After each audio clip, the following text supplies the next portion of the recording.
नमस्कार मित्रों, चक्रव्यूह चैनल में आप सभी का हार्दिक स्वागत है। आज मैं फिर बात करूंगा ग्लोबल पावर पॉलिटिक्स और फ्यूचर लीडरशिप की। ये जो पावर पॉलिटिक्स है, ये कोई पुरानी विचारधारा से ही जुड़ी है, कोई नई चीज नहीं है और ये सदियों से चली आ रही है। पहले भी जो साम्राज्यवाद की प्रवृत्तियां थी, चाहे मिडिवल हिस्ट्री में देखें, उसके पहले के इतिहास में देखें, उसके बाद के इतिहास में देखें, जब ईस्ट इंडिया कंपनियों का इतिहास था तब भी देखें कि साम्राज्यवाद और उपनिवेशवाद की नीति चलती रही पूरी देश दुनिया में। और ऐसे ही शक्ति संघर्ष की एक चाहत विश्व युद्ध तक लोगों को खींच लाई थी और दुनिया को दो विश्व युद्धों का सामना करना पड़ा था।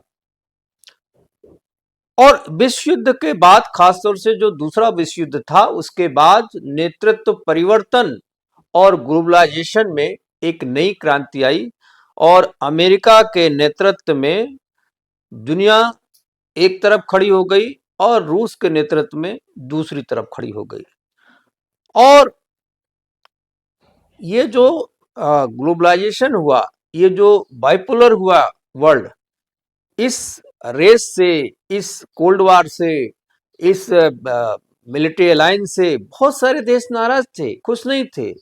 उसमें भारत भी था और इन देशों ने मिलाकर के एक नया फ्रंट बनाया जिसे थर्ड वर्ल्ड फ्रंट कहा गया, नॉन अलाइनमेंट मूवमेंट।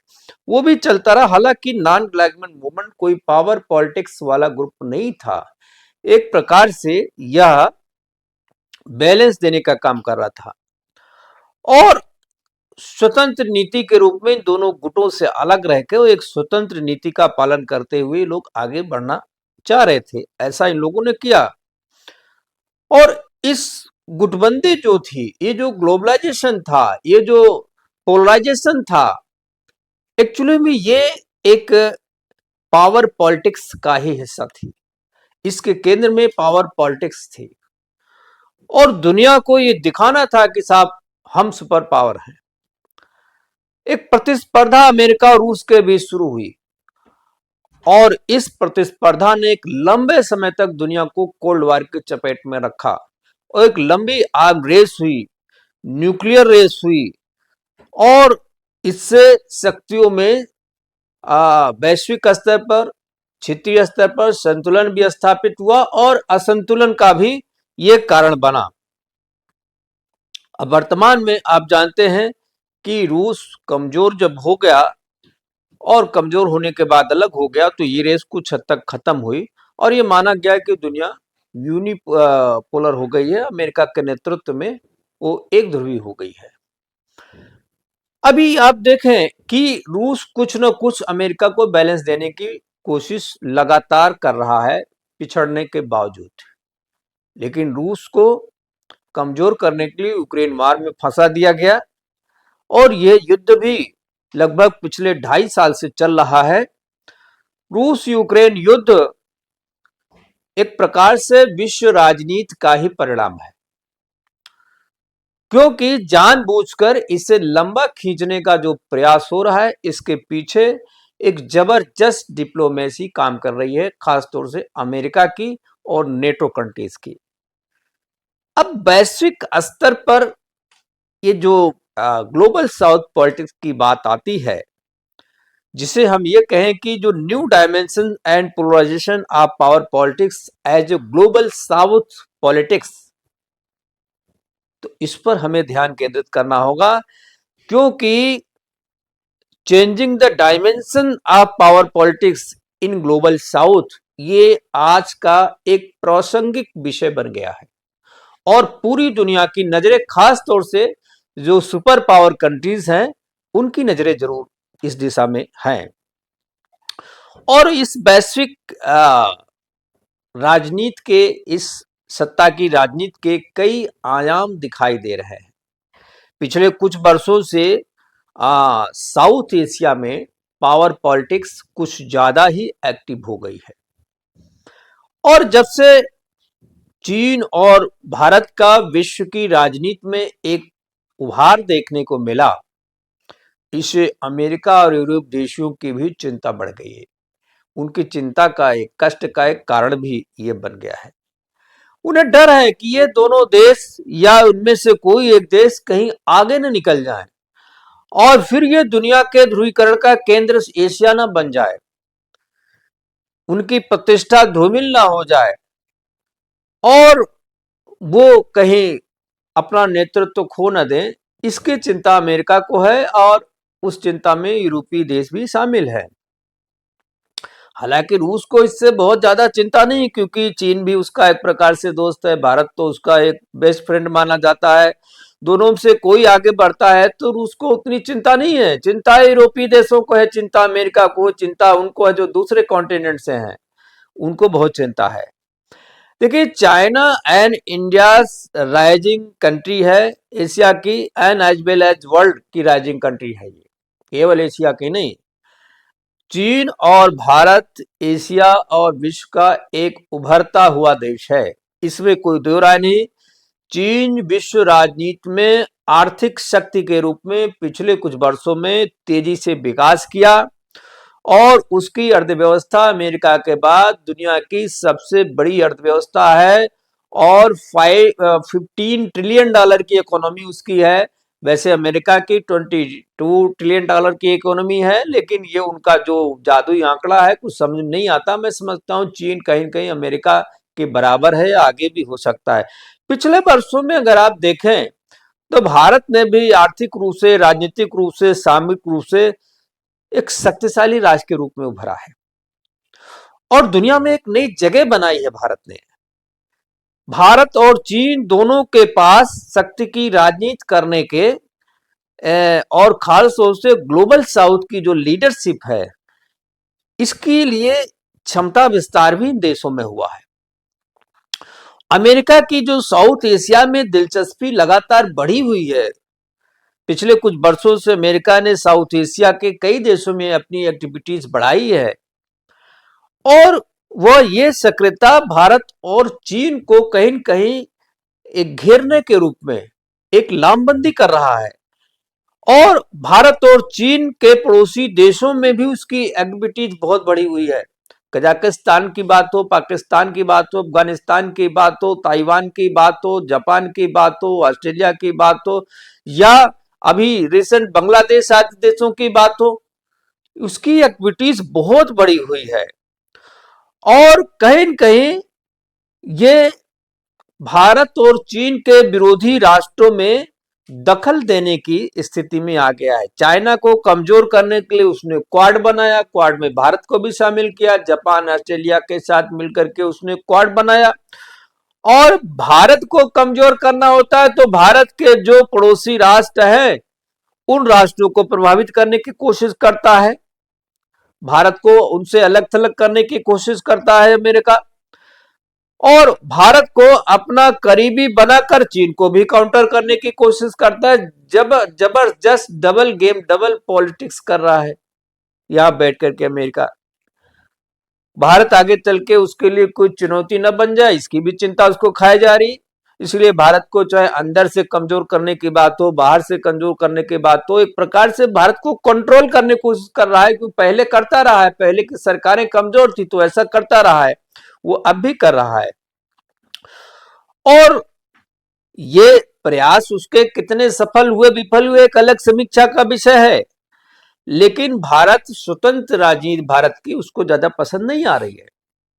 प्रतिबंधों के बाद भी भारत ने रूस के साथ व्यापार किया, मॉस्को के साथ अपने संबंध पहले से ज्यादा मजबूत किए। अमेरिका चाह करके भी कुछ नहीं कर पा रहा है, ना ही यूरोपीय देश कुछ कर पा रहे हैं, क्योंकि उसको चीन के विरुद्ध एक देश की जरूरत है और भारत से बेहतर तो कोई देश हो नहीं सकता। भारत को नाराज नहीं कर सकता, भारत को नाराज कर देगा तो चीन को लड़ने के लिए किसका इस्तेमाल करेगा, कौन से देश के सहयोग के लिए खड़ा होगा। कहीं कहीं भारत भी इस डिप्लोमेसी को बहुत अच्छी तरीके से समझता है और यही कारण है कि भारत भी सीधे संघर्ष से बच रहा है। चाहे चाइना की बात हो, पाकिस्तान की बात हो या पड़ोसी देशों में जो कुछ हो रहा है, वो बहुत दखलंदाजी नहीं कर रहा है। वो जानता है कि इसके पीछे कौन कौन लोग लामबंद है। चाहे अमेरिका को कोशिश करे कि चीन का भारत के साथ, पाकिस्तान के साथ, किसी भी देश के साथ लड़ा करके उसको कमजोर करने वाली राजनीति करना चाहे, तो मैं समझता हूं कि भारत या चीन या पाकिस्तान कोई भी किसी के सामने सीधे युद्ध में नहीं आना चाहेंगे।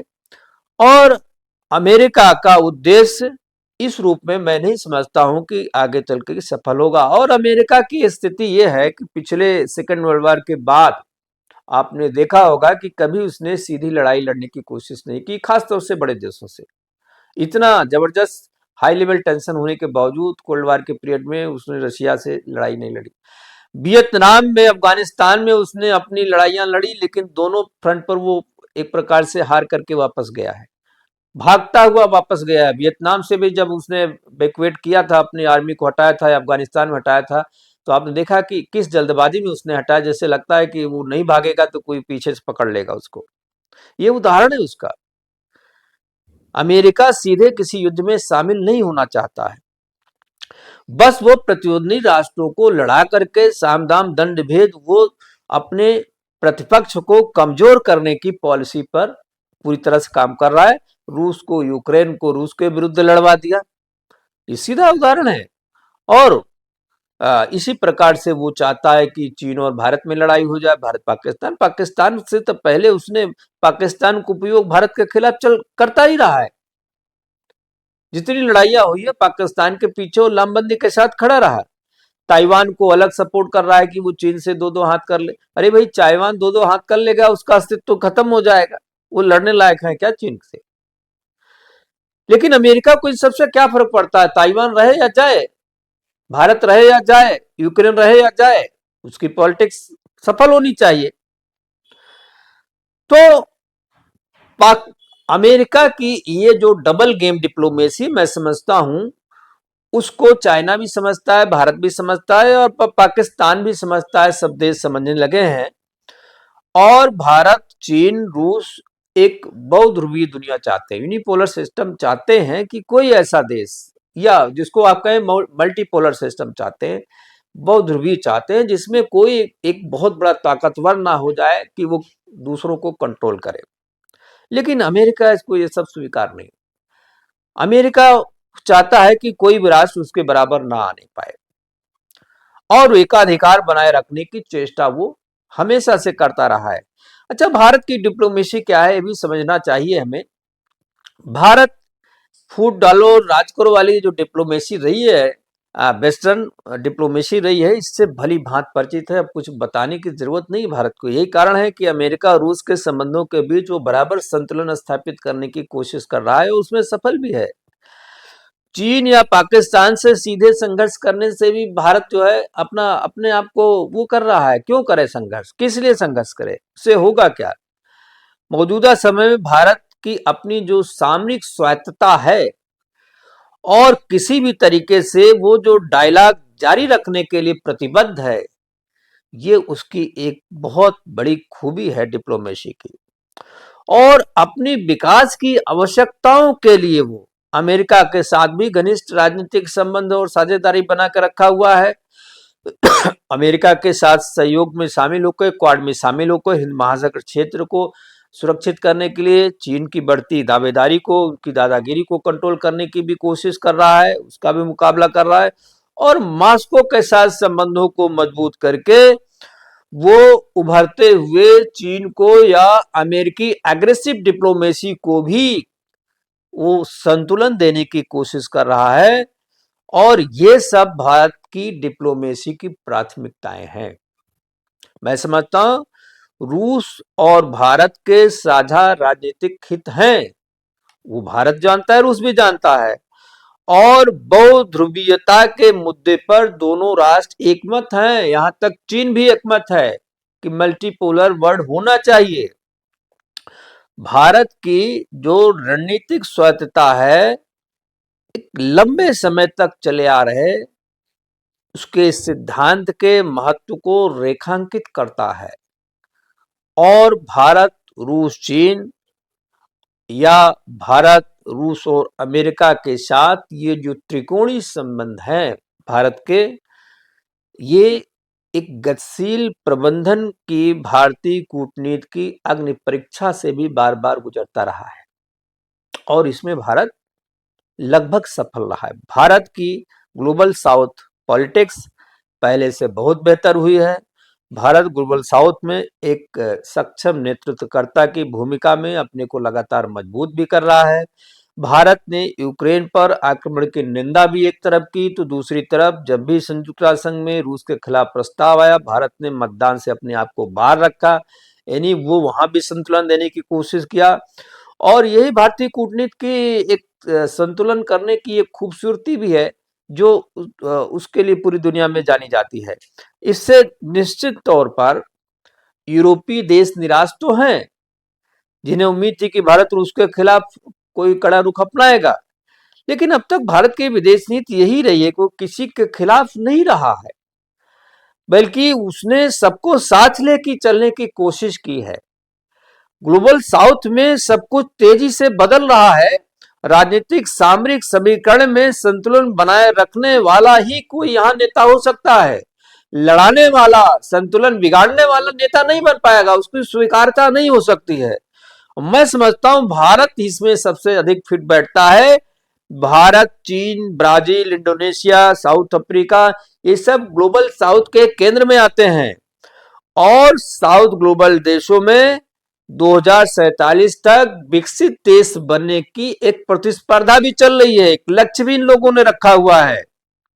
और सबसे बड़े लोकतंत्र के रूप में मैं समझता हूं भारत की प्रतिष्ठा तेजी से बढ़ रही है, उसकी अर्थव्यवस्था तेजी से उभर रही है। अत्यधिक कुशल 65% नए जनरेशन के लोग हमारे देश में है, जो पूरी देश दुनिया में जा रहे हैं, एक्सपोर्ट हो रहे हैं। स्किल्ड लेबर हमारी पूरी दुनिया में यहां से एक्सपोर्ट हो रहे हैं और एक डेवलपमेंट पार्टनर के रूप में भारत का एक उत्कृष्ट ट्रैक रिकॉर्ड भी है।